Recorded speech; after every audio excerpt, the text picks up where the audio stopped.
Shots fired, suspect down. When you start gathering data, the patterns start to become clear. It's a problem throughout our whole state. Do not hesitate.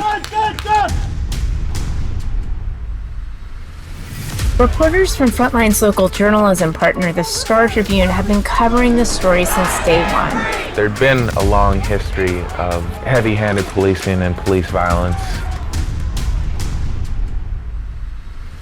It's February 2022, about a year since the big blackout in Texas.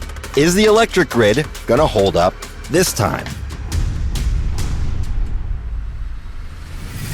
We, the journalists, were some of the first people to tell them about their lab reports and what they specifically meant.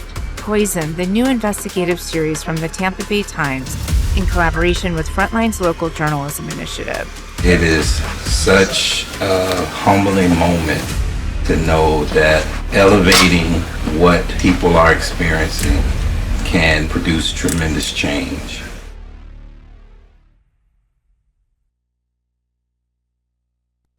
Please welcome to the stage Sally Lehrman.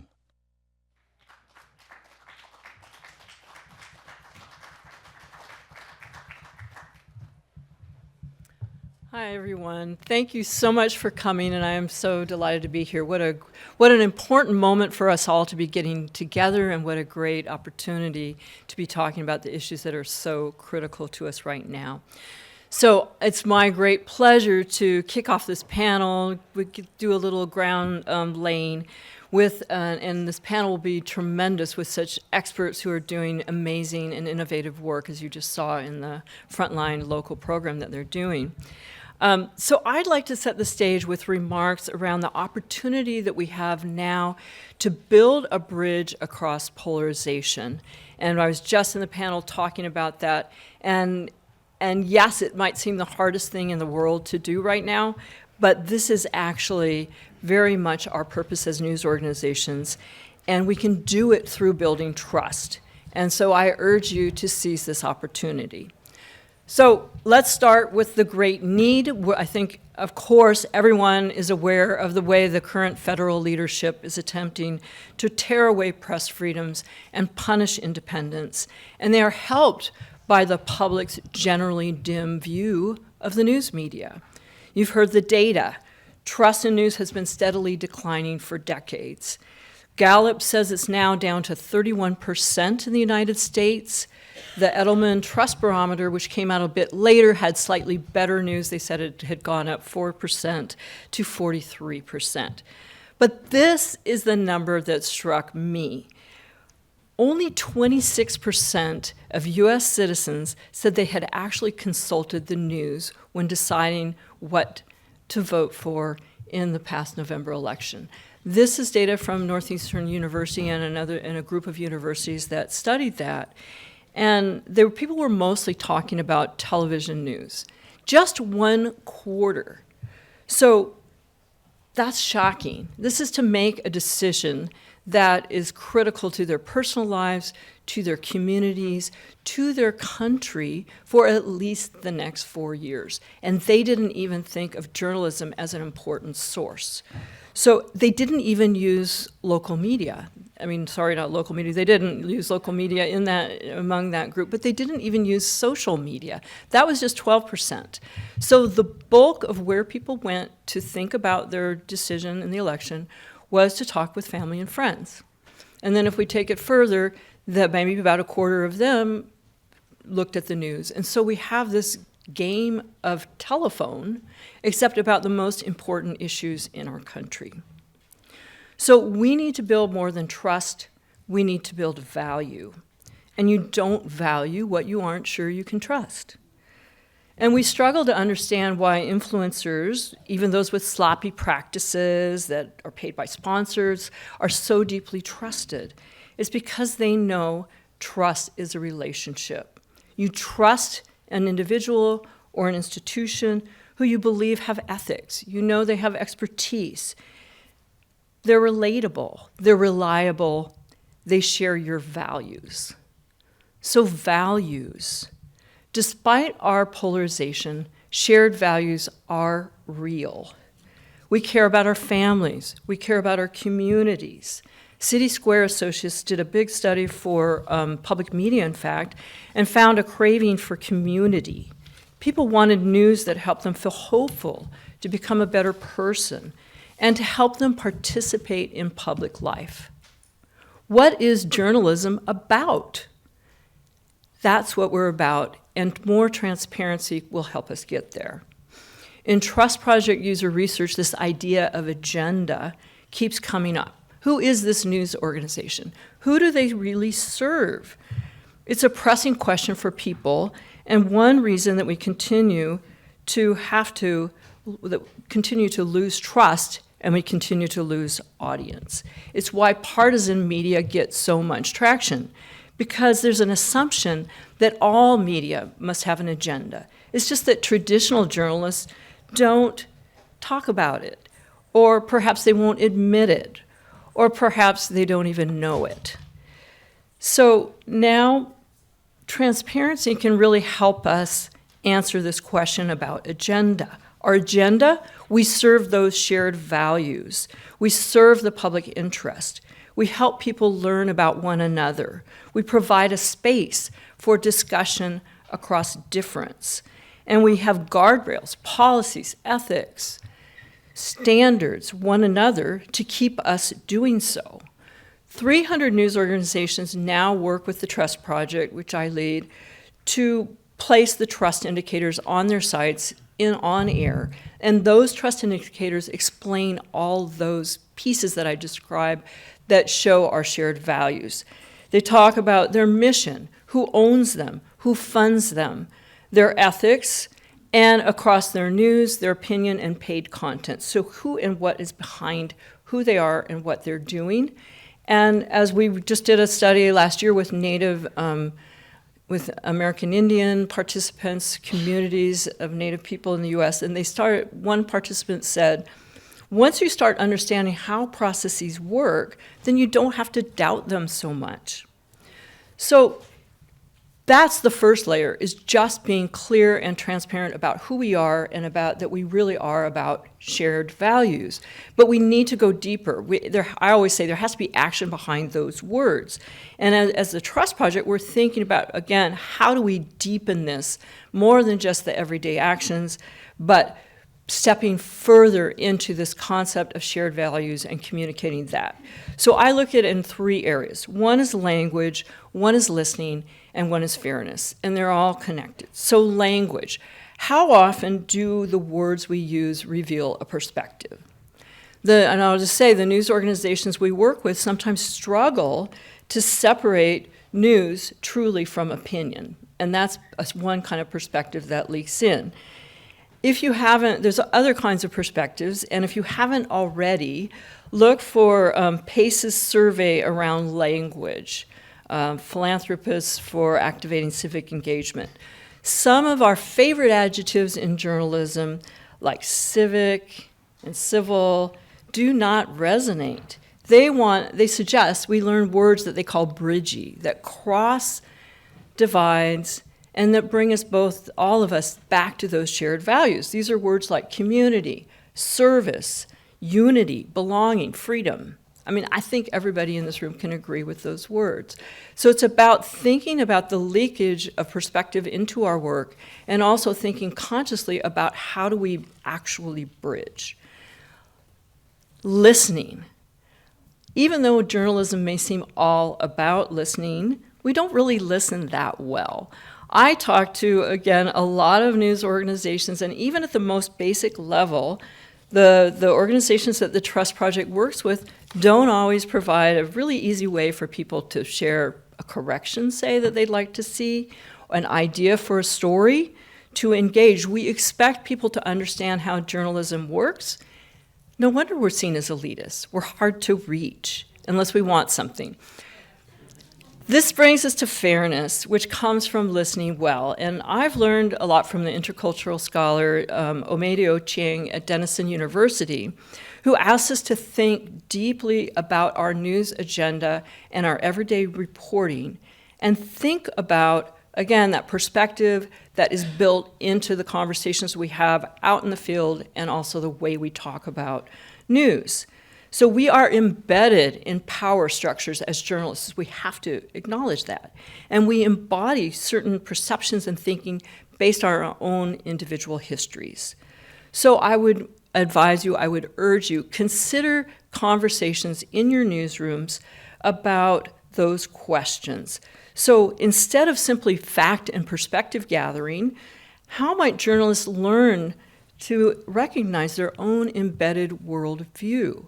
How might they learn to recognize and think about, to listen deeply, how others see events and issues, how they talk about them, the language, how they experience the past, and how they envision the future? So how might we as news organizations enlarge our imagination?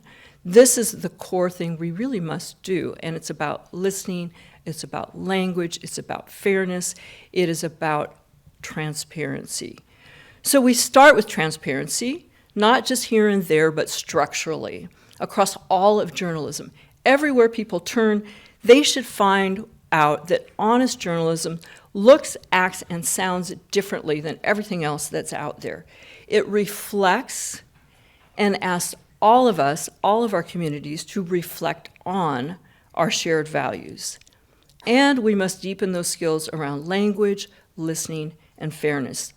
Those are actually embedded in a couple of trust indicators.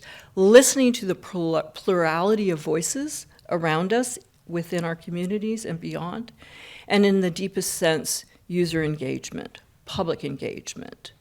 So these are the things we can do to bring ourselves back into those conversations with family and friends about decisions that matter at every level of our lives, because we need to be part of those friends and family.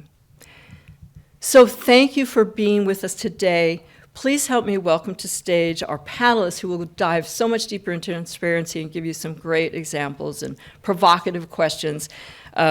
Raney, Jelani Cobb, Charlie Ornstein, Erin Texeira, Deb Roy, and our panel moderator, Raney Aronson-Rath.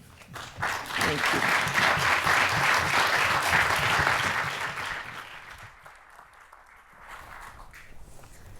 Thank you, Sally. Thanks for your partnership. I think we were one of the first people to jump on board when Sally came to us and talked to us about her trust indicators. And I'm happy to be here today. Happy to see so many people in person. I felt like I was saying hello to so many friends and colleagues, and thrilled that everyone's here today. So Jelani Cobb, who is amazing that he's here with us today because he's also incredibly busy. I wanted to just start with a question for you. So he is the Dean of Columbia Journalism School, as you all know. He's also been a correspondent and reporter for Frontline, and did a very significant body of work with us called Policing the Police. And so I want to start there before we get to Columbia, if you don't mind. Do you mind? Sure. No, absolutely. Okay, so in that film, one of the methods that you used and led to some of the most profound scenes that I've seen in documentary filmmaking was you actually talking directly with the police about your own experience as a reporter, but as a man. And why did you decide to go down that route? And what does that do for this whole issue of trust and the theme of today, which is crossing boundaries and barriers? So first I want to say thank you for the invitation. It's great to be here. And with that moment, that series of kind of interactions, we were talking about, especially in this point where, George Floyd, this is pre-George Floyd, but there was an increasing recognition of the amount of force that was being used by police in circumstances that weren't necessarily warranted, and what the implications of that might be. There were so many instances in which we had seen situations that could have been handled differently, and so it was important for me to talk to the police officers about why they were making the decisions they made, but also about being someone who was on the other side of that, having been stopped and frisked as a young person and having, experiences that, had certainly not reflected, respect for my own rights. And so I thought that was, worth thinking about. One of the things I think that's notable, by the way, that is worth, keeping in mind in this conversation is that police still remain, one of the most trusted institutions in the country. And, there are lots of complicated things that are bound up with that. But, I spent years thinking about, why this was. And, whenever they would do these polls, my snap response would be like, oh, #1 institution, or they always in the top 3. And they would say, the most trusted institution among the most trusted institutions. And my snap response would be like, oh, they're not polling black people. But then I actually realized that it was much more subtle and important, and I think it has a lesson for media, which is that there are 18,000 police departments in the United States. When we talk about policing, we think about NYPD, LAPD, Chicago PD, wildly unrepresentative institutions for American policing. The most representative institutions would be in a local municipality, a police department. Most police departments have fewer than 50 officers, and a huge plurality of them have fewer than 25. These are hyper-local institutions, and if you ask the average American what they think of police, they are thinking of someone who went to high school with them. They're thinking of someone who lives in their community, whose kid plays Little League with their kid. It is a hyper-local relationship. And then even the police departments that are fewer than 10, I don't remember what percentage that was. But these are very small, these are essentially community institutions. And so our kind of strength was our local relationships. And I see Jim Brady here, who's knows this better than any of us. But even the data that we see time and time again points to those local relationships being the strength and vitality of trust. Well, I want to just say thank you for that, because whenever Jelani speaks, he always tells me something I didn't know. So I hadn't thought about it in that regard. But I would say that if you watch Policing the Police, what you will see is an exchange that happens that is actually transparent. So, transparency comes in all shapes and sizes, right? So Frontline, we publish our underlying interviews, right, on YouTube and on our website. That's an act of transparency to say, we're going to be publishing everything so you can judge were we fair in our documentary. There's transparency when Jelani says, this is my experience, and could you do it any bit better, right? That was one of your questions that you posed, and I thought that was really profound. So Deb, I'm gonna jump to you. We met on the Knight Commission for Media, Trust and Democracy. That's a big title. That was 7 years ago. We spent a year together, and one of the things that we did identify was exactly what Jelani said, right? One of the tenets that we identified, which is not rocket science, but we thought it was at the time, was that local journalism was actually one of the tenets of building trust. And so Deb and I have worked together for a long time, and one of the things that we also talked about was these partisan bubbles that you started to study as a technologist, as a person who actually understands technology. Tell me about your origin story with Twitter, how you then thought about how you published in Science, and what that says about journalism today. Sure. Well, thank you for having me. It's great to be with you again, Raney. I guess the brief version is having done work for many years at the intersection of AI, natural language processing, applying it to media and communication, I kind of stumbled into spending far too much time studying social media, and ended up translating some of our research into a company that was acquired by Twitter. I became Twitter's chief media scientist for several years, and it's when I came back to MIT with Twitter and access to deep Twitter data, and there was this idea of this promise, which turned out to be a mirage, of listening to millions of Americans, a kind of, rather than broadcasting, a sort of broad listening.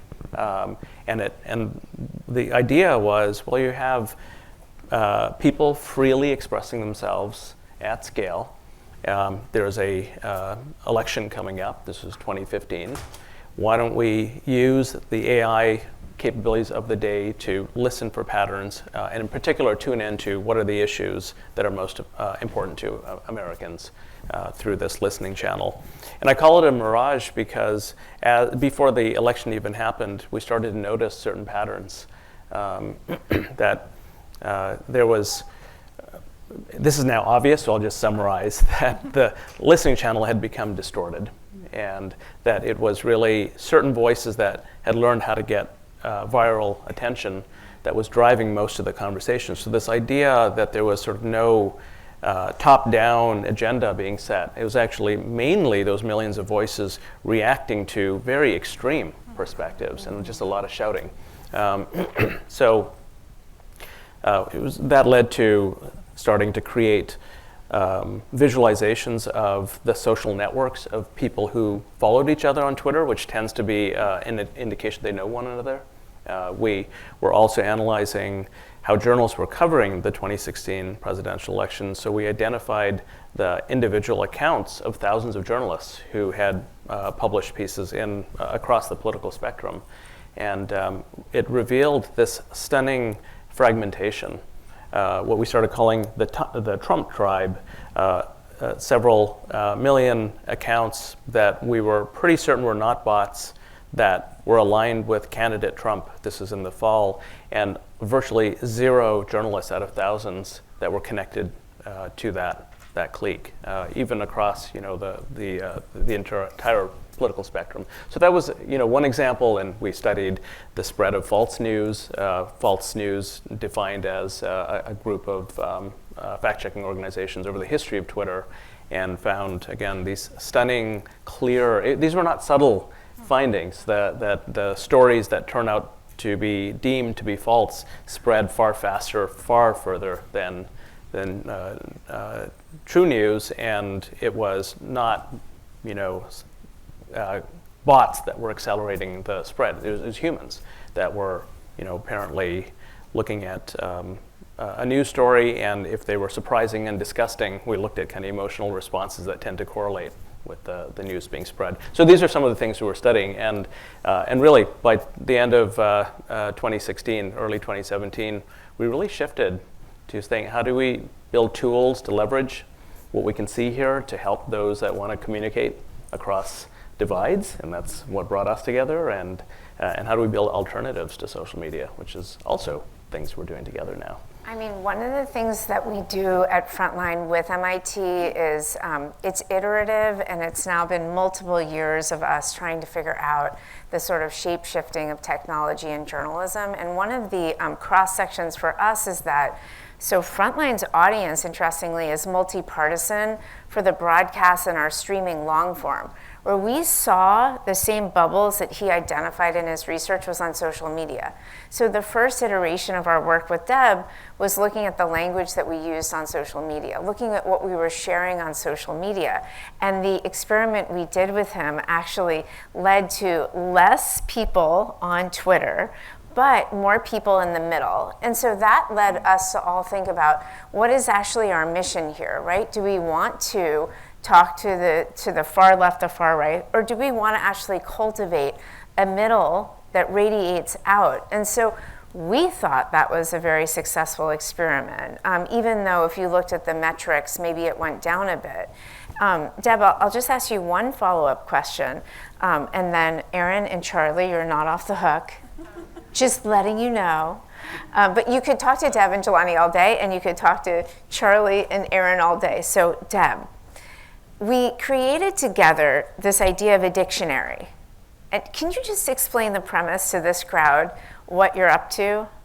Sure, yeah, just the idea of, and again, this work started when we were using what I now call PLMs, puny language models. So things have changed since we started this work 5-6 years ago. But just, when you have this very clear picture of fragmentation, to use language models to model the patterns of language in these different communities, and be able to systematically detect when you write a piece of content, when you write a piece of language, let's say to market a new Frontline documentary, how is it likely to be received by different groups? And every one of us has a perspective that we're bringing in, a framing we're bringing that's, and we heard it in our opening remarks, that it affects the language we choose, often without even realizing that we are picking words and phrases that are going to resonate in different ways, have different connotations. And so the use of AI here as a positive use case is to create these language maps. And then we learned from your team that just presenting a huge language map was not useful. Could we start to turn it into a tool, which we created a kind of bridging dictionary so that you could put a word or phrase or an entire piece of language and get predictions of how likely it would be to resonate with that sort of middle. So it's thinking about algorithmically, how can you understand how words are being activated, used, and even in some cases weaponized, right? So the words that you use matter and speak to the digital landscape that we are now publishing into. It's almost just saying we have to be more and more sophisticated about the digital environment, because all of our work streams. When you're writing text, that's where it's seen. So just understanding what language means, and we shared out actually the dictionary and the the stuff that was sent out by GBH, but now you might know what it means if you look at it. And it's really fascinating, and it's a first generation, second generation idea, and it's going to become more sophisticated as we work with it even more. Erin. Can you give an example? Because I've done a little bit of this with you, and for me, hearing about it theoretically was really interesting, and seeing the examples was like, whoa. Yeah. I was just looking, so we, in case anyone's curious, bridgingdictionary.org, it's just our MIT center has created this just as a sample, which is just words and how they're used differently across right and left-leaning press. So I just pulled up the word oppressed, which is used systematically with sarcasm in Fox and other right-leaning, and used in a much more empathic and authentic way on left-leaning. So there, if you look through, there's just many words, some of which won't be surprising. Big lie shows up and has very different meaning, but other words, like for me, the word oppressed, I was actually surprised. I might think the frequency changes, but the fact that it's so systematically used in a sarcastic way, you might think twice in using it if you're trying to reach across a broad audience. And again, it's interesting. It's one thing to see the difference, another and how to go from that step to recommending or proposing. There, really it's up to the human communicator to choose their words and stay true to what their values and what they're trying to communicate.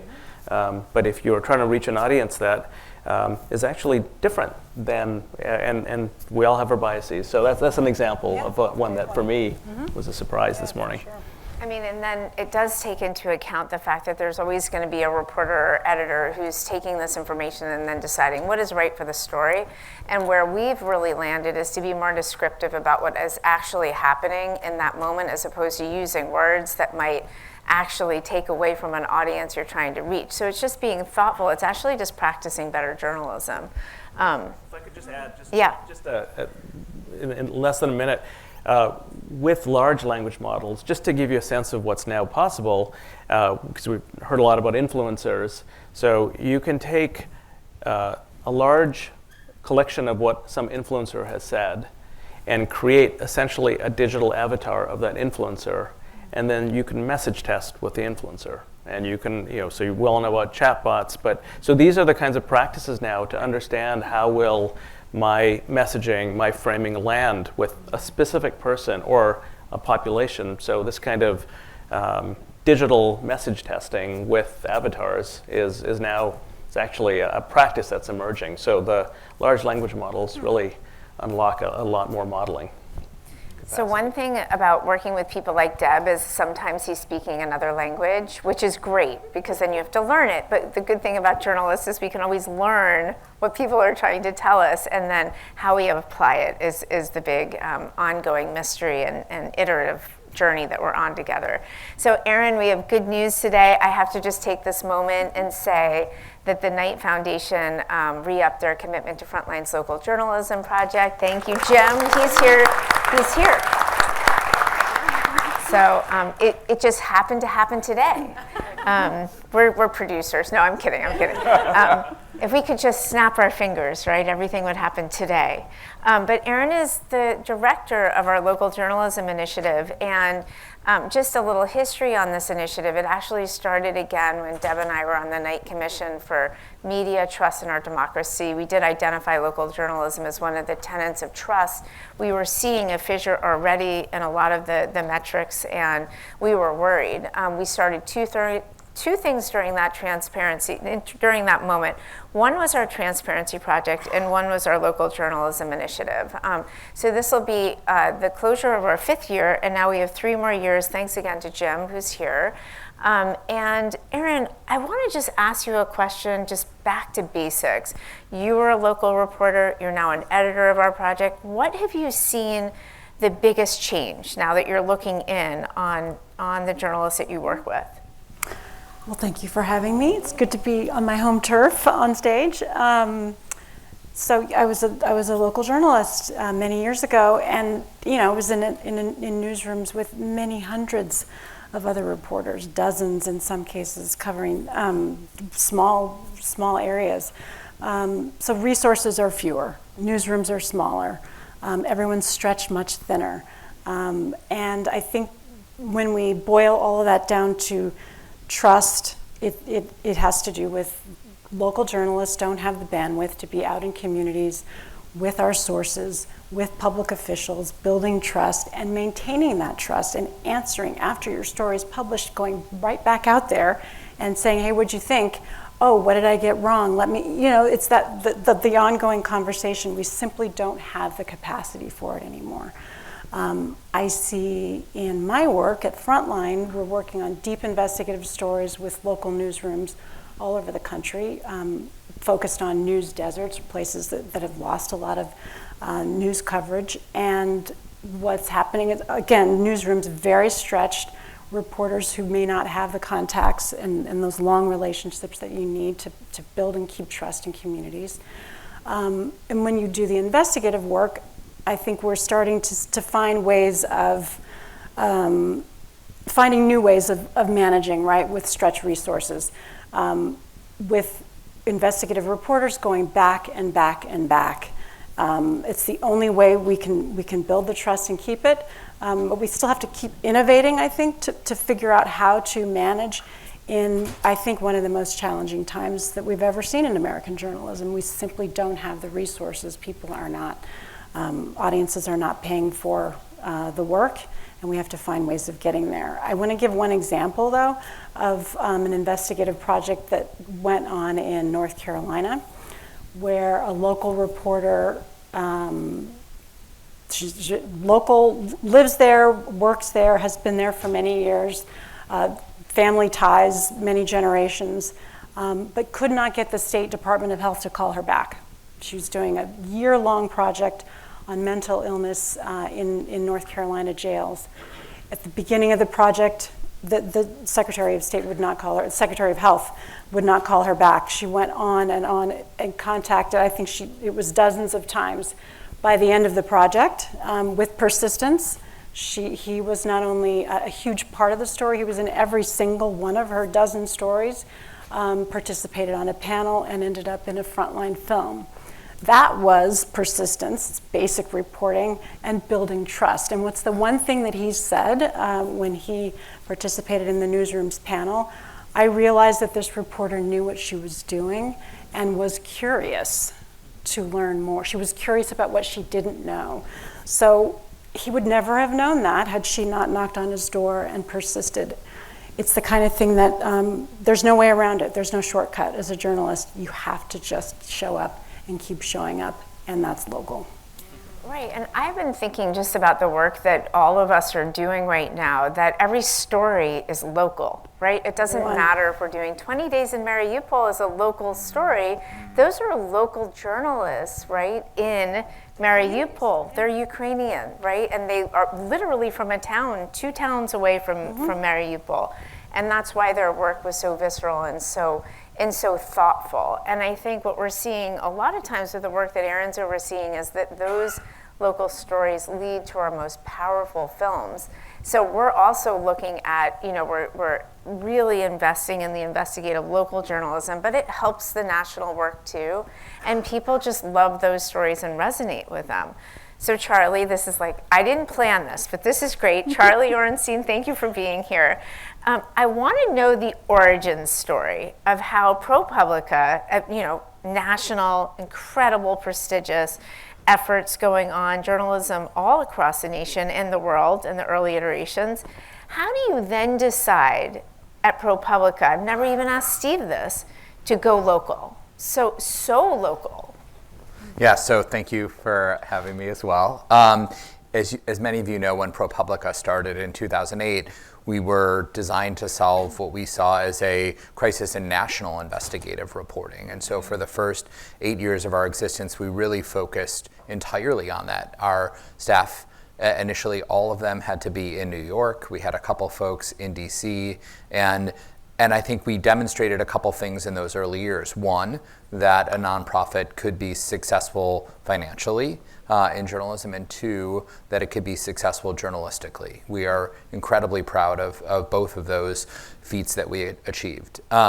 In 2016, when President Trump won the first time, I think we, like a lot of media organizations, examined sort of what we were and what we were doing. And I think we felt at that point that the real crisis was in local journalism, and that having achieved success at the national level, we had something to give back, not to take over the function of local journalism, but to lend some of what makes ProPublica's journalism special to outlets across the country. And we did that in two ways. One, we opened an office in Illinois. We had done a review of sort of where local journalism, particularly at the local state house, at the state house, was most impacted. And Illinois was a state that had seen a dramatic reduction in reporters who were covering statewide issues, other than the Chicago Tribune. And then secondarily, we launched our local reporting network. And the idea behind the local reporting network was to pay the salary and benefits of local reporters so that they could spend a year working on a project of importance to their community. And to not only provide the financial support, but to provide editing support and to connect them with our data team and our research team. One of the things we saw was that across the country, newsrooms, in an effort to preserve word journalists, were cutting back on their data teams or their research teams. Many used to have researchers and now don't. And so one of the things we realize is that it really does take a village of journalists with different skills in order to produce great journalism. And so connecting those reporters into what we were able to provide to our own staff helped to elevate the journalism. And in those first years, we saw unbelievable results. We saw in Elkhart, Indiana, where our partners at the South Bend Tribune were able to get a videotape of police officers hitting a handcuffed man. That led to criminal charges against those police officers. Both pleaded guilty to federal charges against them. The police chief's resignation, the mayor decided not to run for re-election. This would not have been covered were it not for our local reporting network, which was unbelievable.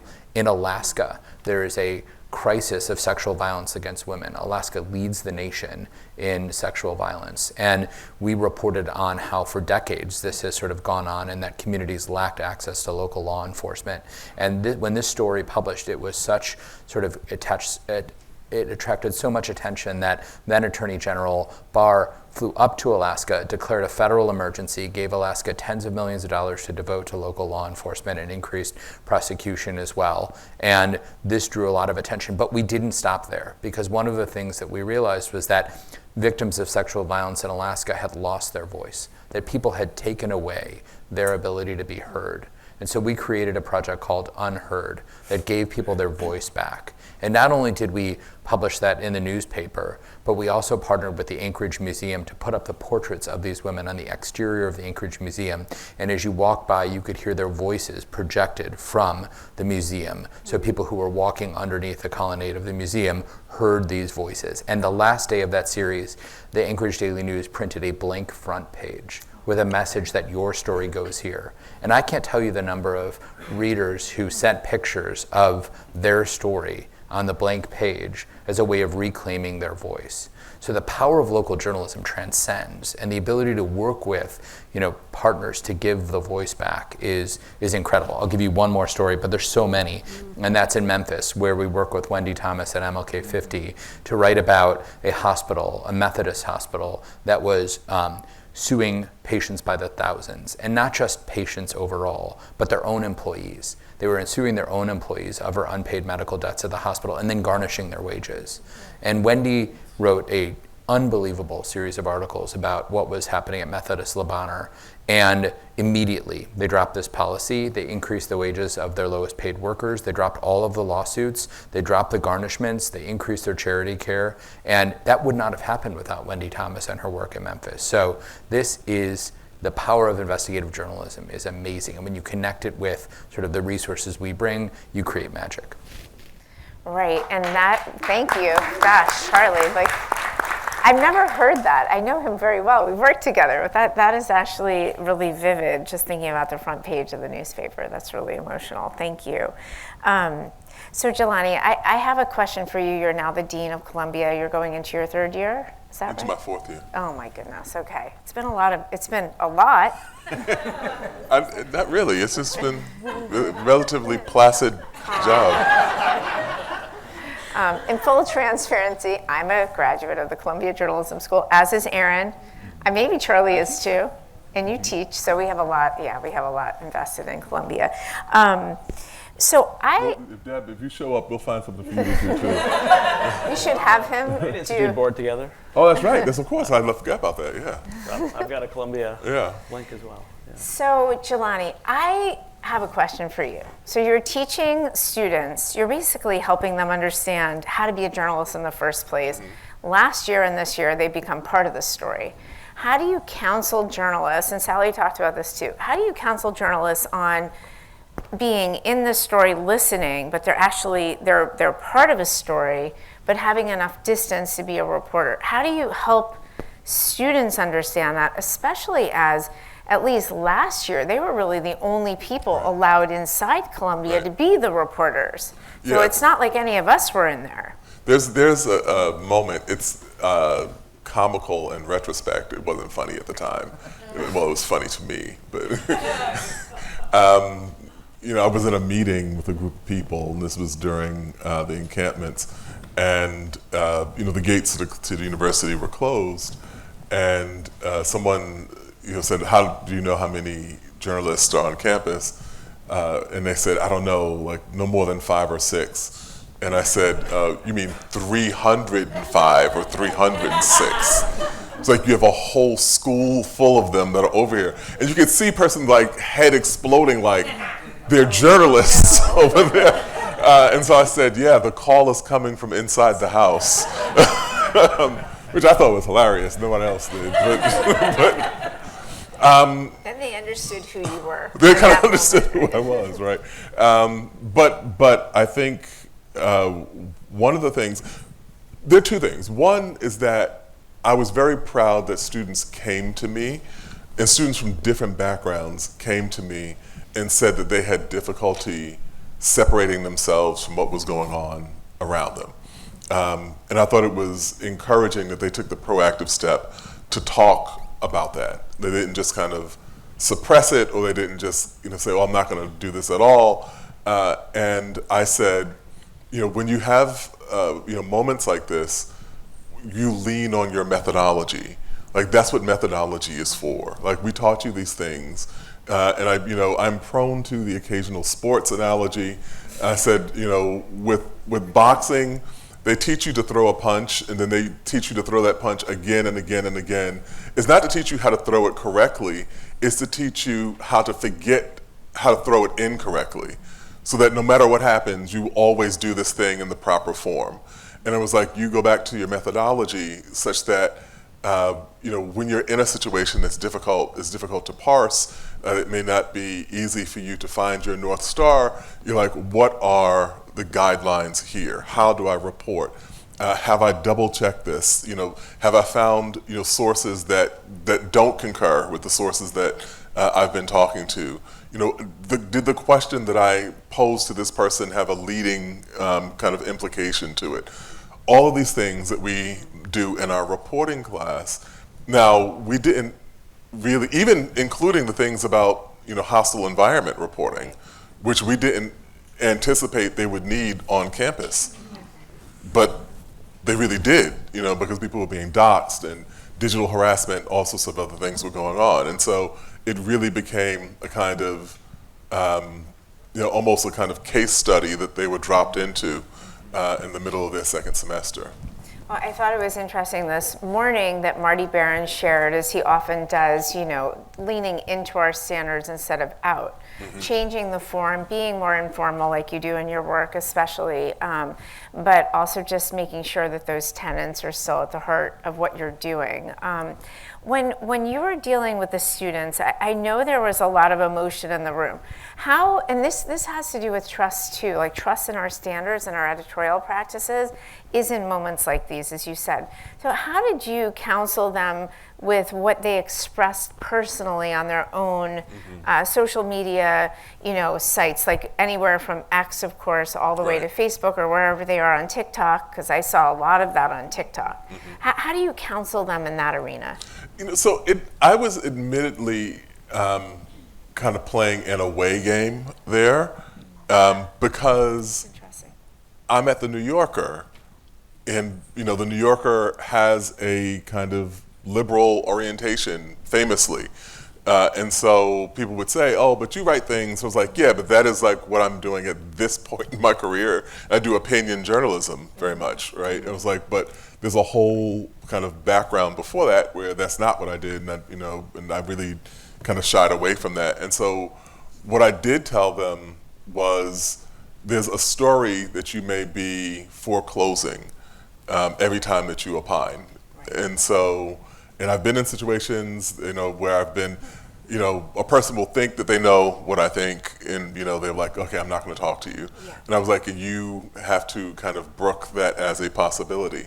The other part of it is that, I teach opinion writing, and I am notorious for one of the things that I do with my students is that for the first 4 weeks of the semester, and opinion writing is self-selecting. It brings in a particular set of people who have, they have a lot of opinions, a lot of ideas about the world, right? Simply put. Right, simply put. And for the first 4 weeks of class, I don't let them write anything from their own perspective. You're writing, if you're a pro-choice person, you're writing the best pro-life column that you can write. And I mean, and I really don't want. We should all take this, right? Yeah. Even we're not opinion writers, we should do that. That's great. But I mean, it's just to try to get them out of that kind of sense. Yeah. Well, one thing about Frontline is, and I've been running Frontline now, this will be my 11th year. So really, that's when social media really, truly took off. We've always had a pretty conservative rule on social media. Our staffers and regular producers, we don't allow for opinion on social media, and that's been an interesting navigation, but I think it's really to stay independent. So it's exactly what Jelani said. Jelani can be somebody on Frontline who has an opinion, but in terms of how we express ourselves, that's just been something that we've long thought was important.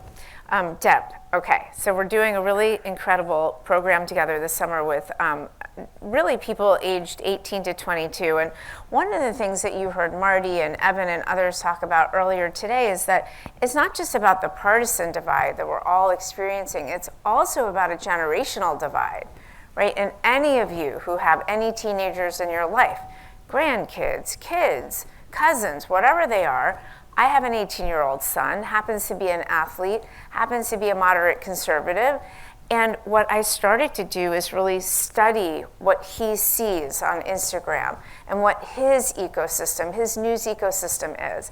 And it's like a secret weapon, you guys, to have a teenager in your life. And if you do have one, grab them and ask them to show you what they're seeing on their phones. Because I think that's the most important effort that we can do in this sort of bridging the divide through the generations, helping them understand why vetted sources matter, is to first understand what are the sources of information that they're getting. And so I oftentimes will just ask Arjun, my son, to just send me everything he's seeing. And so my feed is very interesting because of him. It's really great, actually. So Deb, talk about what we're doing together this summer, what you're doing also with NPR, and why that builds trust. Sure, thank you. Yeah, well, we've been I mentioned that we took a step back from social media after 2016 and started thinking about how to build some kind of an alternative. And the idea was to think about, if you go back to the origins of your idea of social media, Twitter and Facebook, we used to call them social networks. And then we were taught to relabel them social media because those two companies adopted not just the business model of media, but the model of media. And the whole purpose of social media has become to build an audience. Nothing wrong with building an audience, but it's not the only way we communicate. And so the idea here was to really rethink the base model, and we landed on dialogue or conversation. So rather than social media networks, could we build conversation networks? So that's what we've been building. Just briefly, the idea is in three phases to create a process for talk, understand, share. And the idea is to have small group facilitated conversations that are with consent recorded and transcribed, and then use AI tools to actually discover themes or emergent narratives that come across many small group conversations, and then turn those into easy to understand media formats, voice medleys, conversation maps, and share those back into the community and beyond. So that's sort of the process, and we actually, another shout out to Jim Brady with Knight Foundation support, we used this approach for 10 NPR member stations that went out into the community and did something different. They hosted community conversations, and then with some of the AI tools, we're able to find patterns across 10 different community partners, and that led to some national pieces over January and February. So what we're doing with Raney, with your team, is so exciting, which is to have young people learn the talk, understand, share process so they become empowered to bring peers into small group conversations, find the patterns across those groups, and share them back within their own community, but also to your video producers, right, to create insights for how a story is actually resonating or not resonating with these young people, and create a kind of feedback loop. Yeah, I mean, I think a theme of today, too, has been how do you reach audiences where they are? So yes, we are Frontline. We have a broadcast. It's a very significant number of people still watch us on television. You'd be amazed. I hope you all do. 10 o'clock at night. But most people now are streaming us on their own schedule, right, across platforms. And particular, YouTube is a really big platform for us. But even on YouTube, where we have millions of people, we were mostly reaching real grown-ups. So we'd say like 35 and up, even on YouTube. So we started a very short form documentary effort this past year. And some of the people involved, actually some of my team is here, everyone's involved because they're just all involved with everything.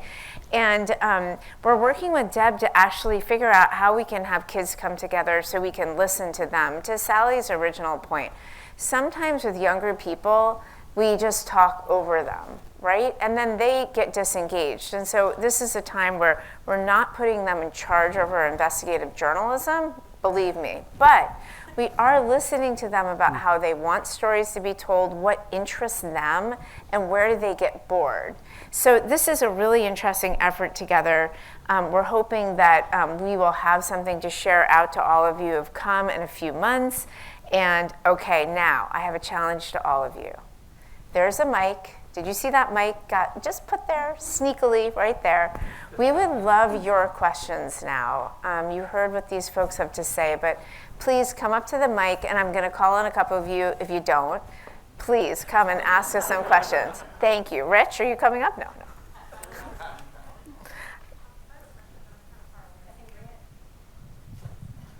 Sorry, I know it's a bit of a walk. Or we could bring you a mic. That's another great idea. That's probably more efficient. And just tell us who you are, if you don't mind. Sure. Hi, my name is Laura Colarusso. I'm the editor of Commonwealth Beacon here in Boston. I wanted to ask about the building trust part and how much you all think is within the power of journalism organizations to do it and how much falls outside of our control. I think a lot about sort of media literacy and where that stands these days, so I'd love to hear how much of this should be a two-way street. I love that question, and I'll just take the floor for 1 second about that because I've spent a lot of time with Maria Reza. She spends a lot of time talking about the power of the platforms and the fact that journalism, to survive even, right, in a fact-based environment, you have to push in, and the platforms, there's going to be this tension. I would say that one thing we do at Frontline is to push into other ways that we could build trust. It doesn't mean we're always successful, but a great example is when we go into communities where there may be a lack of trust, if we can say to a person, we're gonna publish your whole interview, right? We're not gonna be shy about our edits. We are gonna actually invite you to criticize us. They usually sit down with us still. And that is why you see on Frontline such a multi-partisan group of people still talking to us, right? You don't see us in a silo because we're doing that one act, right? So I oftentimes evangelize that as one method that you can do. It does take resources. I'll just be really honest about that. It takes the resources of editors, right, who read it because you also can't have libelous material in that.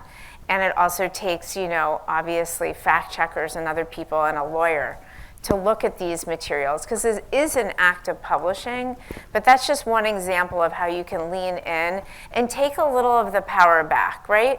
Not just give into the sense that we're not going to be able to build trust. I don't believe it. I believe that all of the work we're doing here are smaller steps towards that as well. Does anyone, Charlie? I mean, I think that there's three things from my perspective. One is to be there. Right? A lot of times we're phoning it in and not being there. We need to be there. And I think if you're there and able to communicate, that is really important. Two, I think you need to follow up. I think that is like not just go place and extract information, but actually to follow up with a community that you're asking for something for. And then finally to be accessible. That it is so important that you make your journalism accessible. And I think paywalls have stopped that in a way that we are writing about communities that cannot access our journalism. We don't have a paywall, but I think it's a huge problem. We're writing about it in a way that, in a language way that isn't accessible. We did a whole project about undocumented farm workers in Wisconsin. And the huge question is how, these are not ProPublica readers, right? They're both low literacy and don't speak the language that we publish in. So how do you reach them? We did it in two ways. One, we partnered with local DJs on the FM radio. We found out what people listen to when they're in the barns milking cows. And we got on that station. Our reporters are both bilingual and they did it, but we also visited the tiendas and taquerias that they visited to. And we created Spanish only, both zines that we distributed, but also flyers with the findings and a service guide to help people who were undocumented dairy farm workers to access various things that they needed, and made that available in printed form and on our website with QR codes that directed them right there. So part of this is being available, after you're done with the journalism too. Can I add something really quickly? One of my colleagues at Columbia Journalism School, Margaret Sullivan, made a really interesting point a couple of weeks ago when we were talking about the importance of the correction.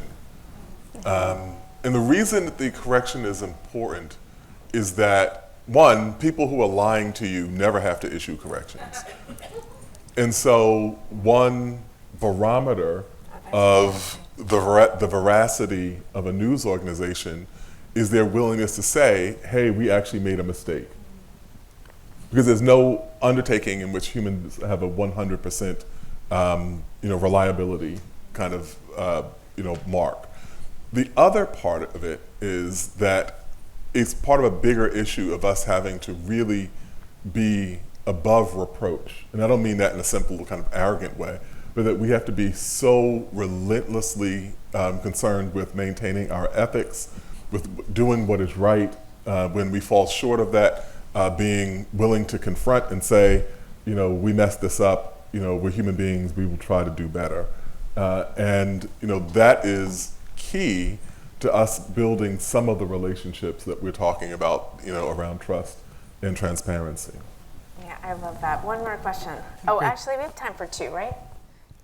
Okay. Yeah, okay, great. Rich. Well, this is easy but then. We'll be here after. We're not going anywhere. I'm a huge fan. You've done spectacular work. But what I'm hearing today, and we've talked a little bit about this, and I don't want to diminish your predecessors, there is an approachability that Frontline has developed. There is a partnership, there's an experimentation, there's a tangible back and forth that you have developed. This is really important. And I think it's where our system has the biggest opportunities to say, this is a conversation. And yes, it's journalistic, and yes, it's specific, but it is also the approachability, the opportunity to bring others in. The way you have built partnerships in order to address issues, it didn't exist. And where I see the huge opportunity for PBS stations across the country is to be seen as partners in every community. Call us. We know a little about the topic. We can help amplify your work. Maybe we could marry you to Jelani on a project. That to me, but if you look up and down, the panel, it's approachability, it's understanding, it's relentlessness. It is not, I'm a journalist with a capital J. It's, I'm a journalist, I have standards, keep talking, because I'm listening, and might we turn this into an ongoing relationship? To me, that's the difference you, my friend, have brought to this system. Oh, thank you, thank you. I would say thank you, and I think you've also done that in your work, too, with your local communities, and I'll just do one final shout out to Breakdown in Maine, which is our project in Maine, was across 3 different news organizations, and even reach the deaf community with ASL podcasting. And so that's really Erin's leadership and Nate's support. And I would just thank you all for being here, being an attentive and generous audience. And we'll be here all day, so find us. Thanks.